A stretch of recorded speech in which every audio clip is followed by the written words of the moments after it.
Hello and welcome to the Overland Journal podcast. I'm recording this introduction on a drizzly morning here in Marrakesh, Morocco, about to spend some time testing out the new Ducati Desert X. But for today's conversation, I'm joined by Brian McVickers, and we're going to go into some of the Overland news for January, which is going to include a deep dive into some of the Overland events that we can expect for this year for 2024, including a very cool new music festival / Overland event in Utah. So please enjoy my conversation with Brian McVickers. So Brian, thanks for coming back for another round of Overland news. You bet. It's good to see you. For the Overland Journal podcast. You've been trekking across Africa for the past few months. I have been flat out, and it's been an interesting exercise for me because I'm realizing that the things that where I'm at in my life, the things that I want to do are bigger projects. So it's really requiring me to triage the minor things in life so that I can major in the majors. Yeah. And that's been an interesting challenge because I'm looking for, at first, what I did was I looked for as many ways as I could be more productive as possible. So I went on this tirade of reading productivity books and everything else like that. And I found that a couple things worked. Most of them didn't work or they weren't sustainable for me. And that's the challenge. It's the same with dieting. It's so individual what actually helps to drive change in your life. Yeah, the best 5 things to do book isn't necessarily for everybody. Yeah. And there's so many different principles out there around productivity. But the one thing that I did find was very helpful is to identify what the next most important thing was. Now, this may not work for everyone because maybe they have a boss or something like that. But for me, there's these bigger levers that I need to be able to pull in order to get things done, the important things finished. So there's this whole idea around listing in the areas of your life that you have identified as most important, what is the next most important step? And I suspect, because I know that this was true in my life, but in a lot of people's lives, there's these things that are really important that you think you can put off for one more day, and then one more day. And then you miss out on these really big opportunities because you spent a bunch of time answering emails or text messages or maybe even scrolling on social media. Yeah, it's easy to get wrapped up in it all. In the minutia. So then you're never accomplishing anything significant that really moves the ball forward down the field. So I found for me, I have a list of the top 3 next most important things that are related to my personal life, which includes health, and that are related to my business. So I know all the time what's the next most important thing. And I wish that there was a way for me to dangle a neon sign around my chest that just said, I'm so sorry that I haven't gotten back to you. But the reality is that if I got back to everyone who reached out to me in as timely a fashion as possible, I would never get anything done. You can't. There's no productivity. You're stagnant. That's right. Yeah. That's right. So, and I realized that working more, because I love what I do, I work 7 days a week already. So I have to have other balance in my life. I have to be able to spend time with my girlfriend. I have to be able to spend time with my family. I have to be able to spend time on my health. And that means that if I want to major in the majors and I want to get big things done or do big trips or whatever else, I've got to put a lot of that small stuff aside. Yeah, it's not easy to do. I've never considered myself to be a big New Year's resolution person because I don't think that has a long-lasting effect. They usually don't. But I do appreciate the idea of there's a date on the calendar that kind of allows us all to reset. Yeah. Right.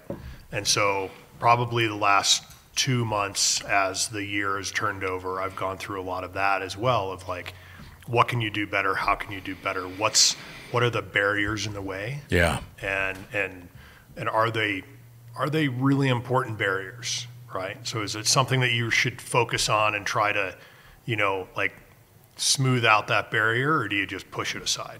Right. What are you most proud of for what you did in 2023? Oh, I tell you what, for 2023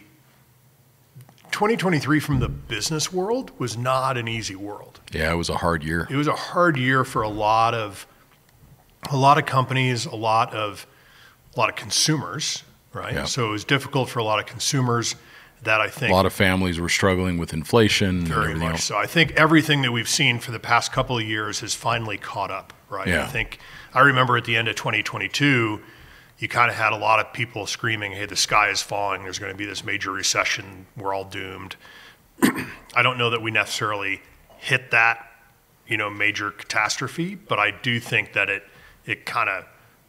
that idea did impact 2023 in many ways. Yeah, by most standards, we had a fairly soft landing. Yeah, And that's the a great way to put it. interest rate corrections are going to help fuel some consumer demand because things will be less expensive from a monthly payment perspective. But well, and also like, just also as your friend, it's just like I continue to be so impressed by you and your kids. I mean, like, and Amy, it's just like the things you guys have done as a family and just how incredible your son and daughter have turned out. Yeah, they're both pretty amazing. And because it's hard to do that, Brian. I mean, like it's very, very difficult to not only still be married. How long have you guys been married? 23 years. Okay.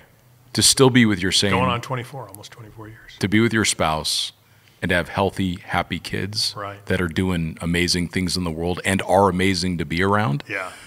Like, that's got to be the top 1% of 1% of outcomes for most people.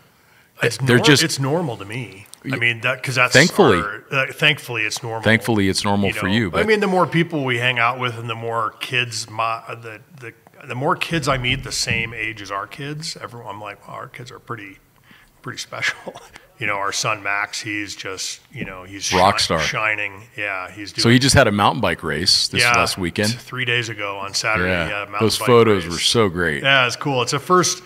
He races on the high school team, and then this is it's called MBAA. So it's kind of the Arizona Independent Racing Division, which is like an off-season thing from the high school season. So it looked like he was kind of sponsored by maybe one of the local bike shops or something. Yeah, he's with High Gear Bike Shop. Dude, that's so cool. He's on their team, yeah. That's incredible. Yeah, it's really neat.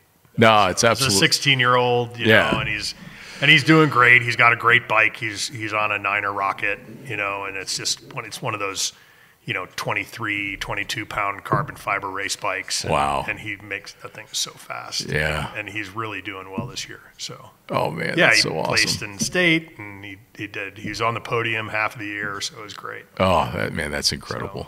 So, yeah, you should be really proud of that, Brian. So the next thing that we wanted to kind of touch on is looking back on 2023, what were some of the gadgets, personal purchases that you really found hit the mark for you? Yeah, it's funny when you look back at 12 months, I mean, kind of doing what we do, how many different vehicles have we driven this year and how many different gadgets have come across our desk, and things that we've used.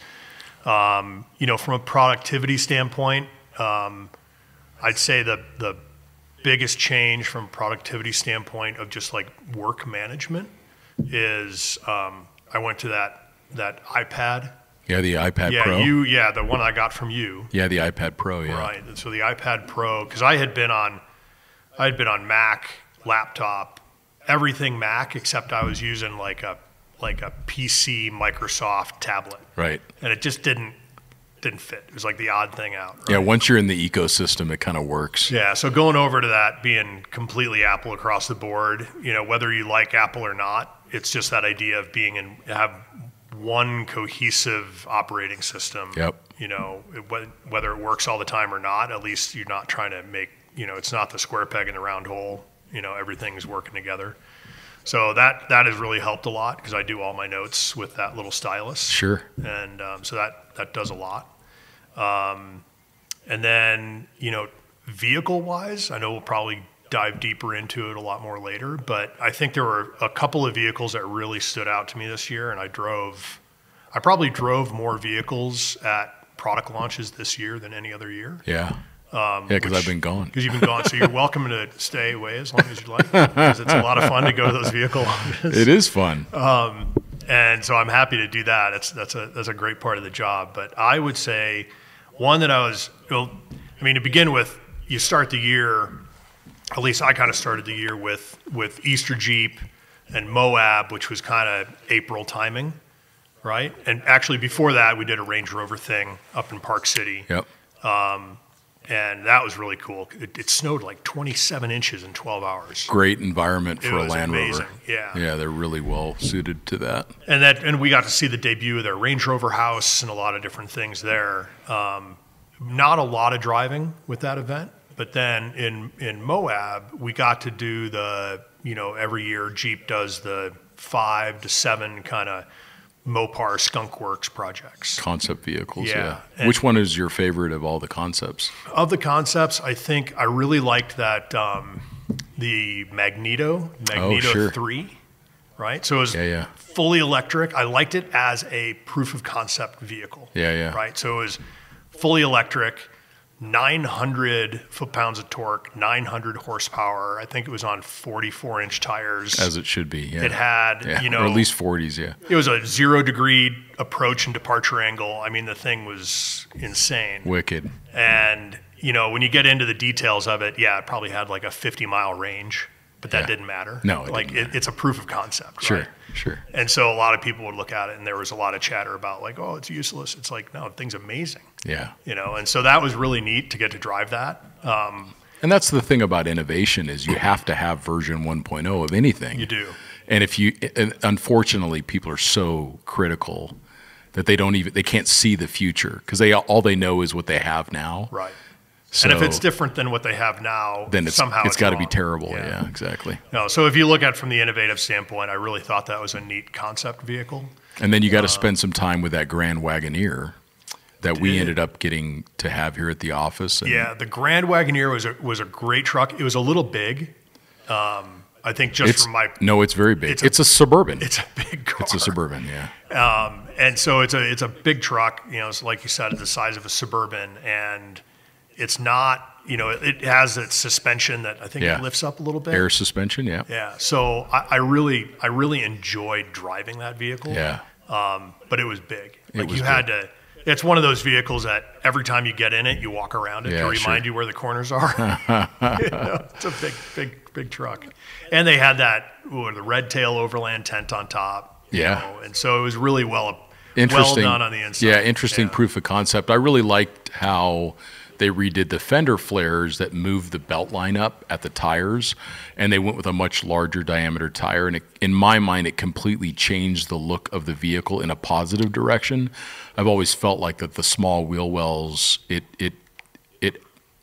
underclasses the car. Yeah. Like premium vehicles like that need to have bigger wheel wells and bigger wheels or tires. It really didn't look. If you look at a stock Wagoneer, it doesn't look like a Wagoneer. Yeah, it looks. Yeah, it was very cool. Very, very much like they showed up with the Overland Edition. It worked. Yeah. So yeah, pretty cool. Yeah, and then from that same event, coming home, I drove that.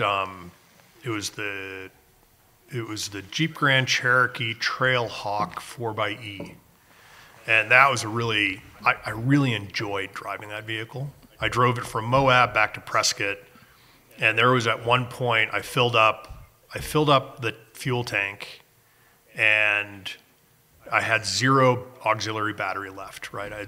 But it does this self-regenerating. Yeah, and it's hybrid, so every time you put on the brakes or lift the throttle. Yeah, and I drove that back I filled up in Flagstaff, and I drove to Prescott, which is only 100 miles or so.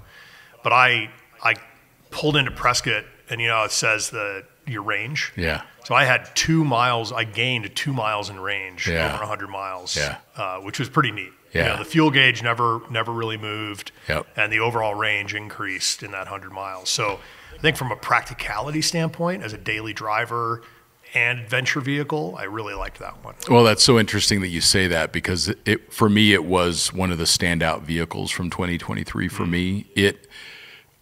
Like if I didn't do this as a profession, like if I just was sailing around the world and I needed a car back in Arizona, that would be the car I would buy, because I love the fact that you have that plug-in hybrid range.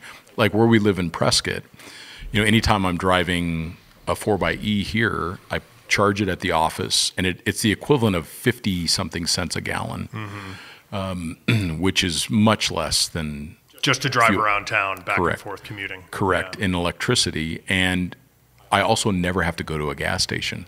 I don't have to interrupt my day. Like I pull up to the office and I plug it in. It takes no time at all to plug it in. Yeah. And then it's always got a full fuel tank. So I never have to go to the gas station, and I'm always ready to go on a long trip. Yeah, and you don't think twice about trying to plan out recharging stations on a long trip. And it's a pleasure to drive in all conditions, including fairly technical terrain. And I even towed an Escapade teardrop trailer with it off-road. Oh, yeah, those are cool. And I was really, very nice trailer. Like, I mean, it's got to be one of the most premium teardrops made, period. It's got, I think, it's got the cleanest lines out of anybody. Yeah, it's this injection. You really can't see the injection molded. any seams. It's very quiet. I mean, it is ultra premium, and it's also expensive. I mean, with everything comes a caveat, Sure. but it is extremely well made in the United States, made in Utah. But yeah, the 4xe Grand Cherokee, for those that need a daily driver, let's say your commute's around 10 miles, like it's like the perfect vehicle. Yeah. It's just the perfect vehicle. Now I drove the Wrangler. It was a Wrangler Rubicon 4xe. Yep, you did. And I drove that up over. I drove that from Prescott up to Loveland and took it to the Overland Expo. And then coming home, I went up over Engineer Pass, which is personally, it's one of my favorite passes in Colorado to do. There's a couple of campsites that are up. I'm not going to say where, because is that the one where you drive favorite. by this like remote cabin with the little stream and everything on the they're building more properties up there now. Oh man. But there is you kind of do this right turn and you're gutting just up above tree line, and there's a little cabin that has a green, it's like a bridge. Yes. It's a bridge walkway. Yes. And so the cabin's built on like a rock spire. Yes. Yeah. And then it's completely surrounded by just empty air. It's emptiness, beautiful. Yeah, right? it's beautiful. It's a really cool one. I stopped and took a picture of that one. And then, what I really enjoyed about the Wrangler 4xe in that environment is, I think it's got maybe 25 miles of range. Yep. So I couldn't use it the entire time, so I filled up down in Lake City, is it? And then, I drove it in gas mode up until I got to tree line. And then when I got to the tree line, I switched over to electric only. And the other advantage of that is electric power is not affected by altitude. Right. Yeah, so you didn't feel. So you make any the of same altitude. power at altitude as you do at sea level. And the torque of the electric. In low range, for sure. Yeah, you just all those little ledges up above tree line. Effortless. Not an issue at all. And so I drove it all the way up to the summit on electric power, and rolled down all the windows, turned the radio off, and just drove. So cool. And it was a completely different experience to be able to do that and then have that quietness and that calm. Just the crunch of the tire is all you get. And so the trick that I do is I get to, I think it's Lake City or City of Lakes right there. Lake City. Yeah. Lake City. And I get there because this is usually in the middle of the summer, right? So I'll get there about 6 p.m., fill up with gas. I got like one, gas pump in the town. And then all the side-by-side traffic is off the trail. All the Jeep traffic is off the trail. There's like nobody up there.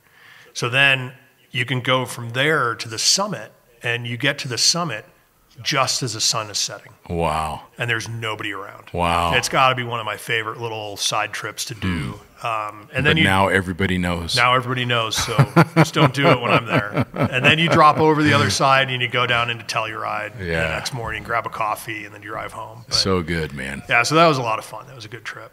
But yeah, I think for me, when I look back on the year, I mean, there's been like a couple.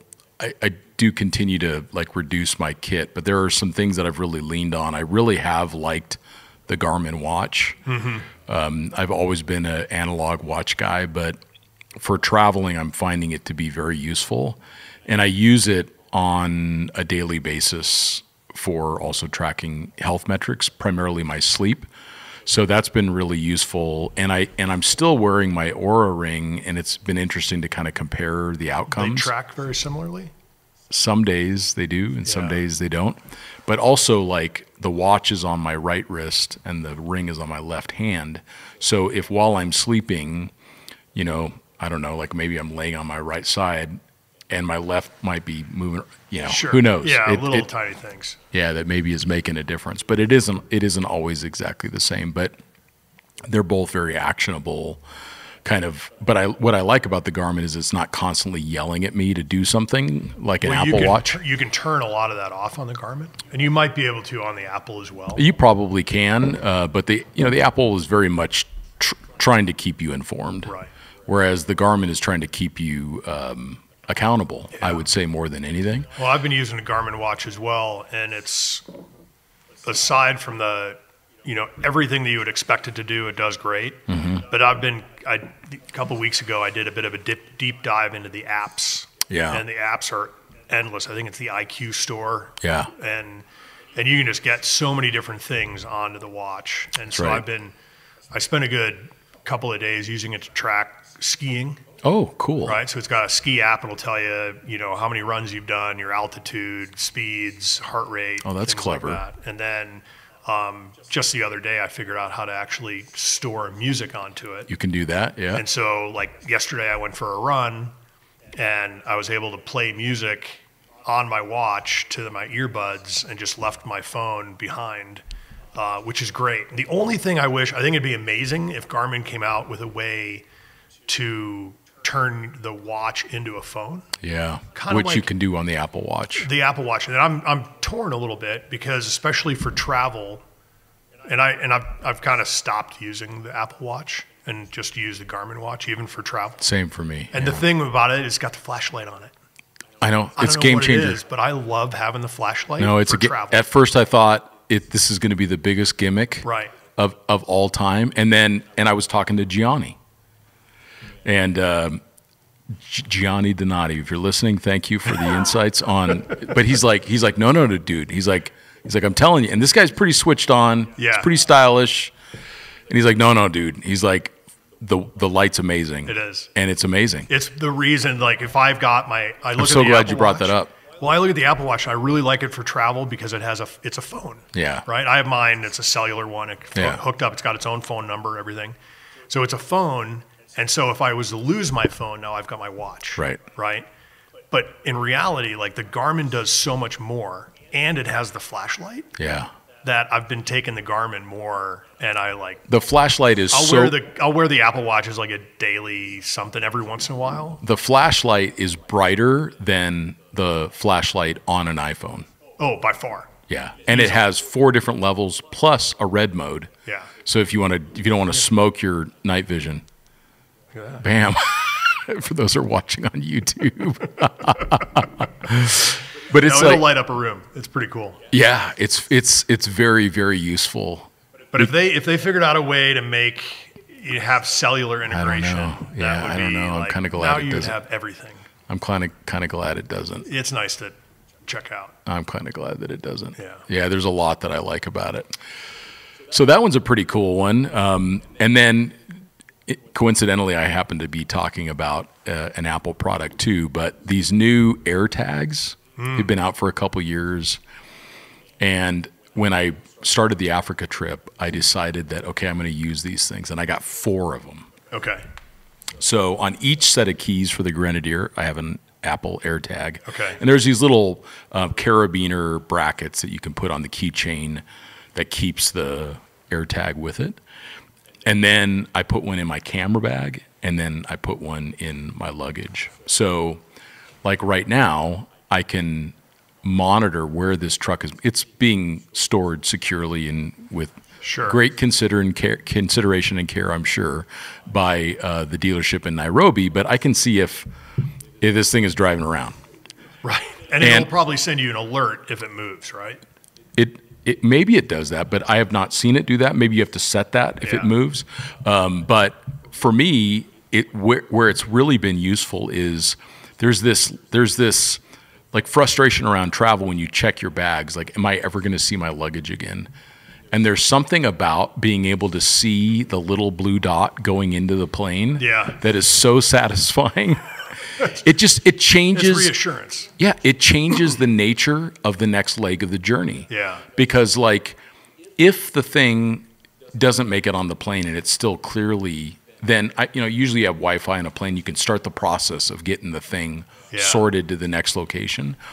But if you see it go onto the plane and it's like going with you down the taxiway, it's so rewarding, so rewarding. Yeah. And then, for any of the other stuff that you're doing, you just know where this luggage is going.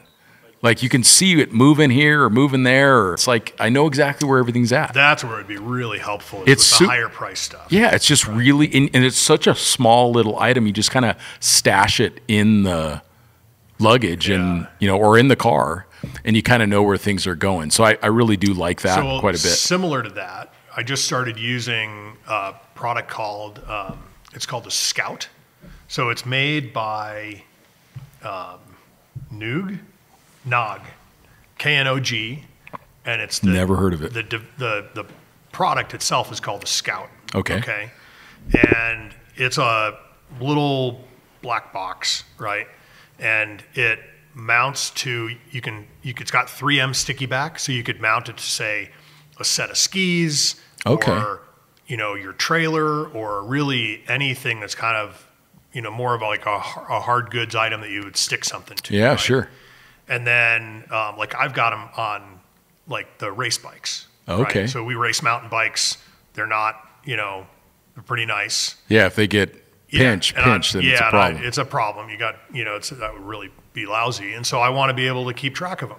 Because you're going to hunt those suckers down. Yeah. And you're going to be like Liam Neeson. You can hide going to call these guys up. And they do this with air tags too. This is kind of a new one that's like not a lot of people know about, so you would know what it looks like. Yeah, yeah. So you can hide them on the bike. It uses the same software as the Apple AirTags. Oh, got it. Right, same technology. And so on any iOS device, it basically gets tracked into that cloud network. Right. And so it's pretty cool. And if you can set it so that whether it's on a set of skis or a bike or your motorcycle, they'd be great for motorcycles. You can set it so that if it gets moved, it'll like scream. It turns into like a car alarm. And that's kind of neat. I love that. Too. I love that. And then I think a couple other things that come to mind. I just got this Ether puffy, and I think like a hooded puffy is such a like grand staple of any clothing. And because I try when I travel to never check bags, like I have this like personal. I feel like I've been a failure as a traveler if I have to check a bag. Which on my next trip I have to check a bag because I'm bringing motorcycle gear with me, so I have to check a bag. So I'm going to use a Redox. They make these really lightweight, rollable, but somehow impossibly endurable big bags that are just the perfect size for motorcycle gear. It's called the one that you're taking is like the Air. It's like it's aircraft something. It was kind of designed for pilots to just put all their stuff in. Yeah, and it works great. Yeah. So I can fit boots, helmet, full gloves, full suit into the bag. But this, for the most part, I always just try to check to do a carry-on. So like this puffy packs down to like a small burrito. Oh, that's great. But it's weather resistant. It's sufficiently insulated for the fact I'm going to be going to Ethiopia and at high elevation, and I need to be able to have something perfect. something worn, down or synthetic. And we're also going to be it is down, and then we're going to be going up into the Atlas Mountains in the motorcycle, so I can use this as a base layer. Mm-hmm. So the other way to do it is I did a fly and ride out to LA one time. I think I had whatever the suit was, I wore my suit on the airplane. So I wore... I'm not willing to do that. I wore my pants and my boots, and I carried my jacket and my helmet. And that's all I took with me. I had some snacks in my pocket and my phone. I remember that. And it took me about a half an hour to get through security. I bet. They're like, what is happening? On the other end of security, they asked me to never do that again. Because all the armor, that D30, doesn't go through the like it all shows up that you have like 8 pounds of C4. It looks like plastic. It looks like 8 pounds of C4 on you. It was very with a helmet. I had to take it all off. They had to inspect it. Yeah. It was bad. Yeah. Okay. Well, there you go. Lesson learned on the Overland Journal I would do podcast. it again because it's not illegal and it was really easy. Oh man.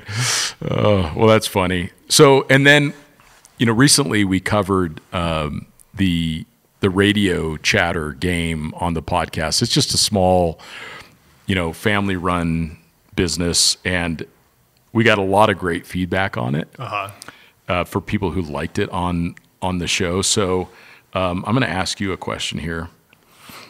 Oh, this one's loaded. Setting me up. Yeah. Well, I mean, this one says, "What is the best advice you have ever received?" Oh.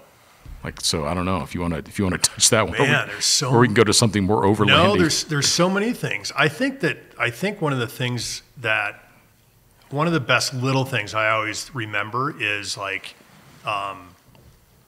if you're choosing a career or you're working or whatever it is, do something that you enjoy doing. Yeah. Right. And I think that. So why'd you come work for us? I don't know. I didn't say that I listen to the advice that I get. I'm just saying that's probably the best thing that I've ever heard. So, yeah, I think that's one, and that's one of the things. It's like you can find the balance. Even if you want to, have whatever lifestyle, that's fine if you want to find the way to get that lifestyle. But do something that you enjoy doing. Because how many people have you met? For whatever reason, I don't consider us to be the norm. We're pretty lucky. Yeah, very much so. But the general person that you meet on the street, and if they're just kind of miserable with their work, and it's because they hate doing what they do, yet they spend that much of their life doing it. A third of their life doing it. Right. And so, yeah, even if it's, there might have other imperfections about it, but if you're doing something that you love doing or you enjoy doing, it makes it so much easier. That's good advice. Thank you, Brian. Well, we're going to pivot into talking about, we want to kind of focus on events for this Overland News because there's so many events in the space. And of course, the Overland Expo is one that we just feel has done such a good job of striking the balance between product and travel. They still spend a lot of resources bringing in well-traveled individuals from around the world and providing training resources that's difficult to find at other events. Other events do provide that, but the Overland Expo provides it at kind of a level that isn't really matched elsewhere in the industry. They do, and we do. We're one of the media sponsors, or the media sponsor of the event, so we do work really closely with them. But we've got a long history with the event. So we do. We're probably a little bit biased on it, but I will say that one of the things that I've enjoyed watching them do is, they've kind of got the 4 events now. Yeah. And they've had 4 events for quite a few years, so it doesn't seem like they're just trying to make as many more events as they can. Right.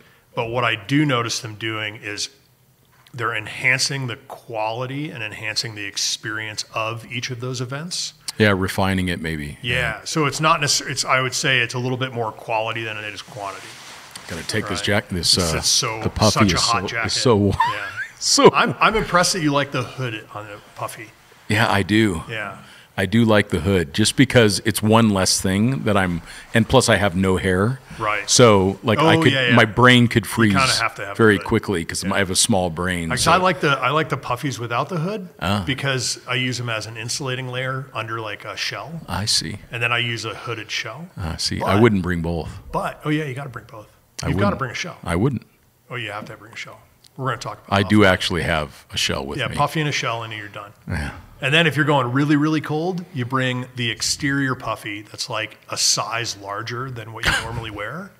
And then you put that and then you take it through security. No, you put it over all of your stuff, and that one has to have and that way when you're you stop at the top of the mountain and you're just kind of taking a break so you don't You must ski or something. So you don't freeze and get into that weird hypothermic thing, right? You put that puffy on the outside and it's just a big warm blanket. But that one's got to have a hood, but it's got to be oversized. Okay. There's a science behind it all. That makes sense. Yeah, it's fun. Makes sense. So there's the Overland Expos, and then there's another one, the music festival I was telling you about. Yeah, which is what the Fort Desolation Fest. That's right. So the Fort Desolation Fest is, I think it's happening in June, and it's a music festival that is kind of focusing on the overland consumer. So the overland audience, if you will. So it's not, it's kind of this overlandy atmosphere as far as, lots of cool rigs, lots of vans, lots of trailers, lots of, kind of really neat overland Travelers, rigs yeah. and travelers. But it's not focusing on, hey, let's learn about overlanding and let's do clinics and things like that. Yeah. It's just a 3-day music fest. And then they have a couple of little activations. Like last year they had their main stage. They powered the entire main stage using Goal Zero products. Oh, that's cool. And solar. So they would charge all the batteries by solar during the day. And then at night, they just lit this center stage up for the main acts at night, and ran it all by, Goal Zero batteries. That's amazing. And yeah, I think it was quite a feat for them to pull it off. Yeah. It was a really neat way to showcase it. So they're doing that again this year, and it's on a private piece of property, kind of a private ranch that has a few very kind of bespoke buildings on it, and then just like a nice grounds. I mean, they've got grass and they've got Sounds very cool. infrastructure. I think they even have a restaurant on site. Huh. So that's another good event that's coming into its second year. And Yep. in fact, Equipped Expedition Outfitters was the first sponsor to sign up with them. Well, and Equipped is such a solid organization. Something that they're behind seems worth Yeah. keeping track of. And then, of course, there's the Overland Rally that's done by Ray Highland and team, and they always do a good job. 2 or 3 of those now. I'm not sure how many they have. I think they have one in Canada, and they also have one in the BC. Pacific Northwest. Yeah. So they've always done a really good job of those. Those are events that we founded many years ago. That's right. And Ray runs those now. And then there's also Josiah and the Journey of Lost Time, which is a Journal of Lost Time. Journal of Lost Time, yeah. That's a publication. I think it is print, but it's definitely digital. And it's just a really nicely done publication, but Josiah also has a bunch of different events. There's like the Moonlander, and there's one down in Baja, and there's one up in the Oregon area. And I went to the one in Oregon, and what stood out to me at that event that was very unique was that nobody talked about the gear or the vehicles, which I thought was very unique. So there was some very cool trucks there. Yeah. Like very thoughtfully prepared vehicles, but there was such a wide range of makes and models, and like, is it a van, or this one's a trailer, or this one's a synchro? Matter.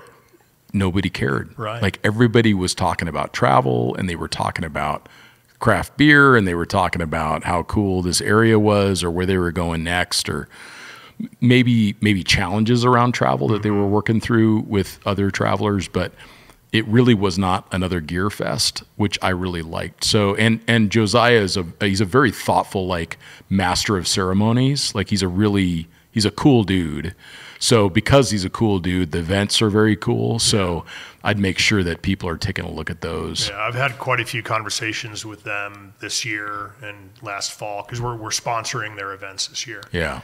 And, they really are taking that focus of, they just want to get a bunch of people together and have a really cool time. Yeah. And it seems like that they take that really serious. They do. So every event has like a different vibe to it, which I think is really beneficial. And it's easy to look at maybe the fact that one event skews one way and use that as a criticism, but that's not fair, because there's so many different kinds of travelers that people want a different experience. So I'm glad that there's different experiences. I think it's 4 to 6 events is what they've got. Yeah. And they do. Everyone's a little bit different. Yep.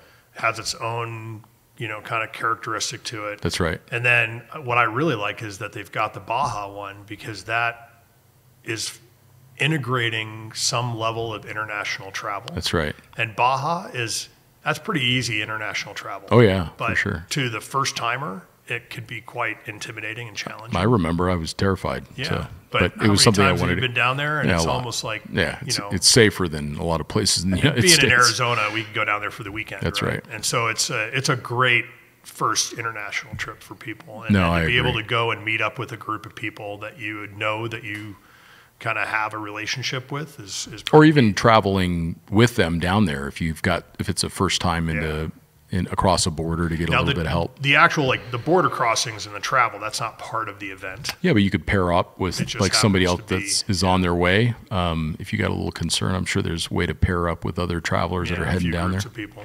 Yeah. So that's an event that's happening. And then across the industry events, we see more and more penetration into the overland space. We see more and more overland presence at the More Overland there you go. Expo.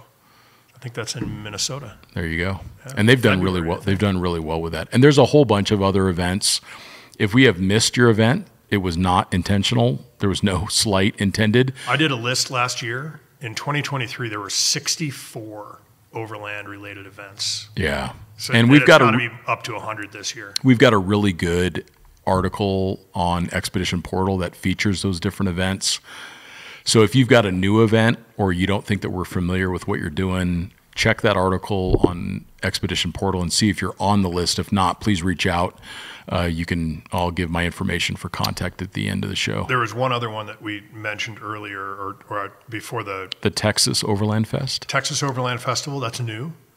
They did their first one last year. They're going to have another one this year. Nice. And then there's the Overland of America Expo. Okay. That's another new one. That is happening, I can't remember the dates, but that's happening later in the summer, I believe. And that's going to be at a property it's a fully established property that is normally used for off-road events, a lot of side-by-side events, a lot of Jeep events. Okay. So I think they've got 15 to 20 miles of trails. Sounds cool. On the property. They've got restaurant, they've got a swimming pool, it's like a resort atmosphere on the property where you're going to have an overland event. Sounds amazing. So it's another good you don't even need a shower, just jump in the pool. Oh, that's the thing, they have full showers. They have all the things. They do. They've got dozens of showers in a big shower building. It's pretty well appointed. Yeah, so there's a bunch of new events. If you've got an event, you don't think we're aware of it, please reach out because it'd be great to get an update on that because we're going to try to cover events in this way about once a year. Yeah. And if you do reach out with an event that's later in this year, we'll make sure to cover it in a future episode of the Overland News. There's a couple kind of key product developments that have come out recently. Kuat now has these hard sides for their rack system. This is one of the most impressive products that I've seen come onto the market in recent years. They are a sponsor of the podcast, which I'm grateful for, but I'm also personally very impressed by the product. So it's adjustable in height to 2 different heights. It's got these Moley style panels that don't look Moley. They actually look cooler. And then you can put outboard mountain bike mounts on it. Plus you can mount a roof tent on the top, whatever else. But they've just recently included the option for these lifting up sides and a rear lift gate that can be bolted onto the system that basically makes it like any other topper. It's like a hard-sided shell. Yep, so you end up with a hard top, a hard front, hard sides, and a hard back. So it's a very clever solution that is now multifaceted in its approach depending on the time of year or what the intentions are with it. So it's very clever to see Kuat, who makes some of the best bike racks in the world, come out with a product now that's going to be very well suited to overlanders, especially overlanders that do want to bring things like accessory kayaks and mountain bikes along, because they make some of the best mountain bike racks in the world. So I spent a lot of time with that IBEX system. So I put it on, we had it on a Tundra.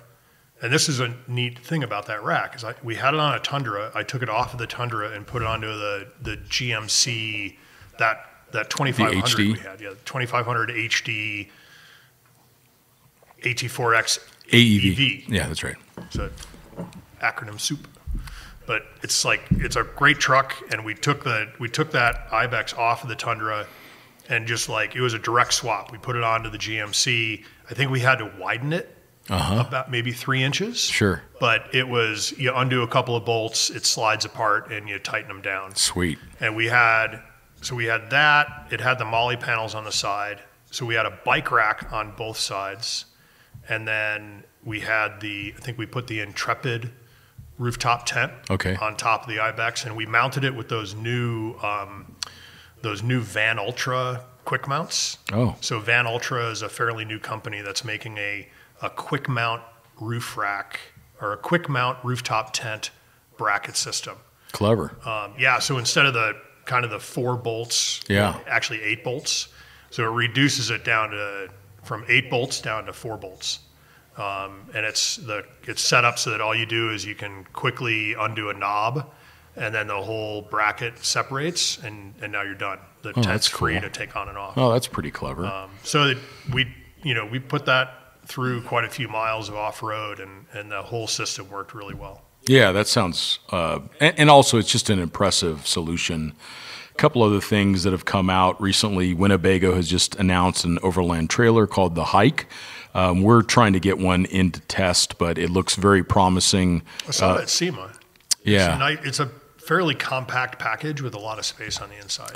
Yeah, and that's kind of the sweet spot, is that 14 to 16 foot box. And a lot of ground clearance. Yeah, so I think that we're seeing more and more trailers like that are going to be really well suited for longer term travel, because you've got the use of Starlink now. So we're seeing a lot more of those coming on the market. And then Nitto has their new Ridge Grappler hybrid tire. These hybrids are becoming more and more popular. So you're looking at something that the center of the tread is like an all-terrain. The outside of the tread is more like a mud terrain with a little bit tighter lug spacing, but you have a lot of lug integrity. You have some good self-clearing of mud and other debris, snow, sand, etc. But you end up with a fairly quiet ride and better, like it'd be a quiet tire. And better fuel economy. So these hybrid tires are now coming out from more and more manufacturers, and they're a very well-suited tire for most overland travel, because crossing a continent, you can encounter everything from mud to sand to highway miles and everything else in between. So these hybrids perform well, and they have a little bit longer tread life than a typical mud terrain. So a lot of times it can help you get across the continent before you got to change out a set. Yeah. So I think that those new Nittos are really nice. Jackery just launched their new rooftop tent that has solar built into the lid, but then also has these wings of solar that kick out to the sides. It doubles. Think about, for everybody listening, think about kind of your wedge style tent. Yeah. So the roof is about the size of the back of the truck. Yep. And so you flip it open, and now the solar panels slide out. Yep. To reveal more solar panels underneath, and so you've got double the surface area, and it's all solar panel. Yeah, it's pretty clever, and it likely integrates with their Jackery, their little boxes. power boxes. Yeah. But then it's also going to work, I bet, with a lot of other ones.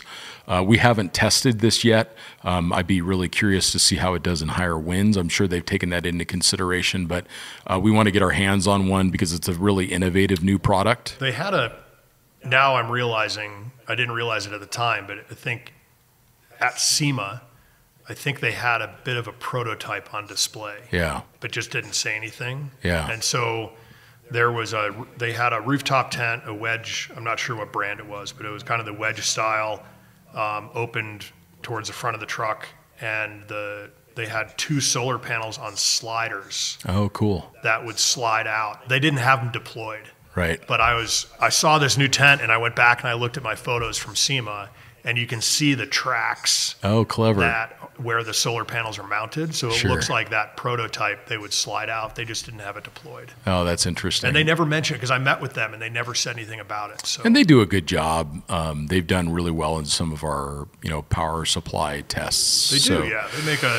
There's a lot of battery boxes out on the market. Yeah, and then you see to the other direction, you see Goal Zero that came out with their own fridge. So there's been a lot of developments in the fridge space. It's got a battery built in, right? Yes, it does, and it integrates with all of their battery packs. And And it, you know, it just allows you to have that single ecosystem. It likely pairs in with their Bluetooth and everything else. So you get these, you know, kind of walled gardens of technology that you can use across your electronics, which I think is pretty worthwhile. I am seeing, I think, to the benefit of the consumer is that if you're, depending on your use case, it used to be the only option was to have a dual battery system. Yeah. And now I think the dual battery system still very much has its place for the right use case. But you would see everybody and anybody doing a dual battery system, even though that they would never really use it to full capacity. Right. And they can be quite complicated to install and Right. maintain. So now if you need a dual battery system, that technology with RedArc and a few other companies, that continues to advance. But then if you don't really need the full capacity of a dual battery system, these battery boxes and these standalone refrigerator freezers are kind of providing that solution for maybe the more recreational user. Yeah, or, you know, like that's on the Africa trip, that's all I'm using is a battery box. Yeah. In the Scouts, when you get a Scout delivered, it just comes with a Goal Zero. Well, how simple. I mean, with the Grenadier, One wire. You're not wanting to install a whole lot of aftermarket systems. You I just don't take want that truck and see what. Although I that do truck use does. a lot of the RedArc equipment on that truck. I have the RedArc inverters, right? I have a RedArc battery isolator, and I also have a RedArc solar blanket that I put on the windshield. Right. So when the vehicle's parked for long periods of time, I'm able to top off the little battery box that I've got. And that's working pretty well. It works flawless. That's great. Because my power requirements are pretty minimal. Doing that 12-volt conversion to the Starlink with the unique componentry really dropped my power consumption with the Starlink. And their wiring uses the same plug as Dometic and ARB and a couple others where it screws in so that it just screws. So crazy to just do that on 12 volt now. Yeah, it's really, really good. Yeah. Yeah, it's really good. So then the RedArc solar panel system that I have on the windscreen, when I parked, it's more than enough power to run the whole thing. So run the fridge and the Starlink. Some other news is the Rebel Rally has come out with some training. Let's talk about that. Yeah, so most people listening would probably know of the Rebel Rally. It's a awesome women's only navigationally focused kind of driving challenge event. Yeah, awesome event. Yeah, it's not a race. It's a race. It's not a race. It's a race. It's not a race. It's a race. Nina Barlow. It's not a race. It's a race. It's a navigation challenge event.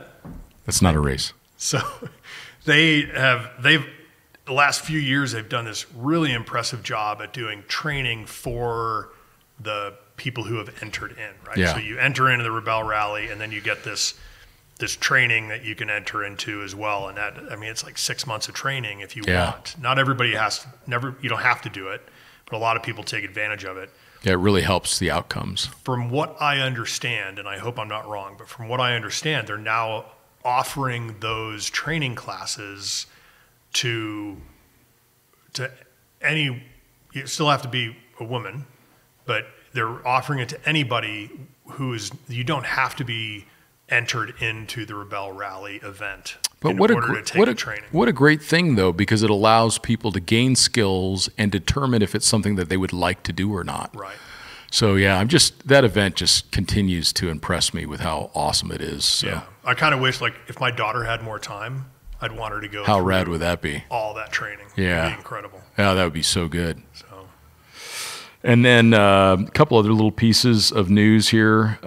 X Overland is going to be launching their Africa series on their Overland or their X Overland network. You've got 6 episodes, right? That's right. That'll be coming out. And we've got our own Africa series that's coming out here with about the time that this podcast drops. We'll have our first episode. So there'll be lots of cool Africa content. Of course, X Overland does an incredible job with theirs. And mine's a different kind of story, but I think that they're both going to be fun for people to watch. So X Overland did a big loop through Southern Africa, and some of the footage that I've seen so far is all world. They just continue to advance their game in ways that are unimaginable. Yeah, they put out a trailer for the series. Yeah, it's so good. It was So good. Captivating. So captivating. Really yeah, so much so. And then, of course, our series will touch on our travels up the length of Africa from Cape Town, most likely making a right at Djibouti, above the Horn. Now, just real quick, because I don't know how many times you've talked about it and what people really understand of what you're doing. So, so Overland went over, they kind of picked a couple of areas of the continent to go explore. Some of the best. So they really focused on some of the best of Africa. And the footage is incredible. Yeah. Now, what you're doing is quite different. It is. So what we're focusing on is a long axis crossing of the continent of Africa. We've done a short axis crossing of the continent of Africa. I did that in 2014 or 2013, actually. But we wanted to do this long axis crossing to complete our crossings of all 7 continents. So in technical terms, I've crossed all 7 continents. I think first person in history to do that by any measure we can find.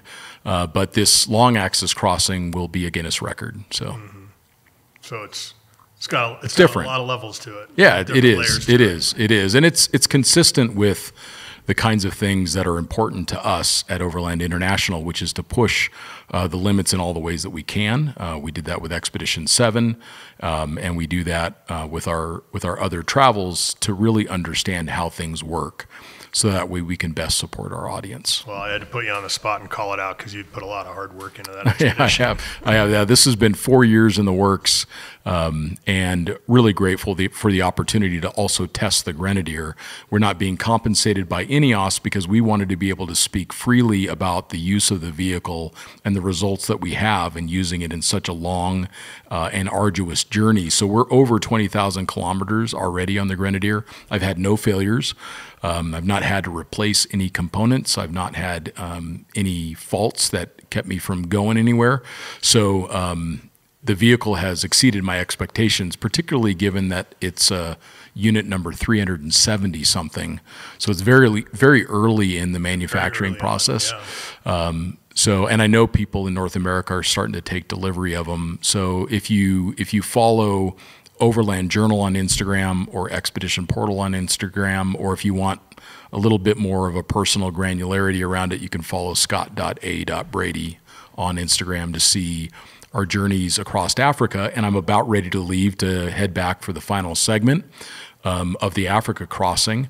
So I'm going to be flying into Morocco. I'm going to be riding the new Ducati Desert X Rally. And that's Morocco? In Morocco. Amazing. And then, so I'm going to try to keep all of my limbs intact so that I can finish the next part of my Trans-Africa journey. So, yeah, riding Ducati. Don't be a hero. Yeah. It's an incredible motorcycle that makes you feel like a hero. Yeah. So it's one of my favorite new motorcycles on the market, period, because it's got range, capability, just overall comfort, and really lightweight. So the Desert X is in a whole new class of its own. I mean, they're giving KTM a full run for their money on this thing. That's cool. So, yeah, we're going to go ride that in Marrakesh. And then I'll be flying to South Africa, doing some stuff with Paul May from Equipped and Jess from Easy On. Going to do some traveling. I'm going to go interview Kingsley Holgay, who, those are listening, this is an interview I've been trying to set up since the very beginning of the podcast. That's going to be a treat to travel with Jess in his own backyard. Yeah, he is quite. That's going to be cool. Yeah, he is quite the traveler in Africa. Incredible spotter of game. Like he'll see a leopard under a bush, like partly obscured by the carcass of an impala. And he's like, oh, there's a leopard 300 yards away. And I'm like, dude, I can barely see the bush, and he's like, and then you zoom in on your lens and sure enough, there's the leopard. So he's really fun to travel with. And also he's a thoughtful designer, and Easy On makes really high quality components. So looking forward to doing that, but I'm really looking forward to spending time with Kingsley, because he's an overlander that in every kilometer that he travels, he's given back. So he will bring along trailers full of Mombasa nets to try to protect children in Africa from malaria. And I'm selling his accomplishments very short. This is some of the most recent stuff that he's doing. Yeah. But he's taking modern defenders up the west coast of Africa, starting that in just a few months. So Kingsley Holgate, for those that don't know him, he is who I want to be when I grow up. I know 1% of what this guy knows. Autograph. Yeah, I'll do that. He's got a way I'm not better, a big autograph. He's got a way better beard than I do too. So, but yeah, so lots of stuff happening in Africa right now. Cool. What's next for you, Brian? Next is, well, it's most immediately headed to SHOT Show. That's right. Next week. So yeah, we'll have to touch base on that because there's always some interesting stuff that comes from SHOT Show. There is. It's going to be quick. You know, I'm going to go from Monday, Tuesday, and then so it's you know, a day on the show floor and a day at the range. So it's going to be a pretty quick turnaround for that show. Yeah. Kind of. It's so fun though. You have to go to media day at the range. Oh, it's so fun. It's just like it's so ridiculously fun. I kind of, that's always on the calendar every year. Yeah, no, as it should be. Super fun. And that'll be great. A day on the show floor. We've got a few meetings scheduled, and then a bit of walking around just to see. And then you are going to go drive the Lexus GX. And that's the big thing for next week. That is a big deal. Wednesday, Thursday, Friday, go drive the new Lexus GX 550.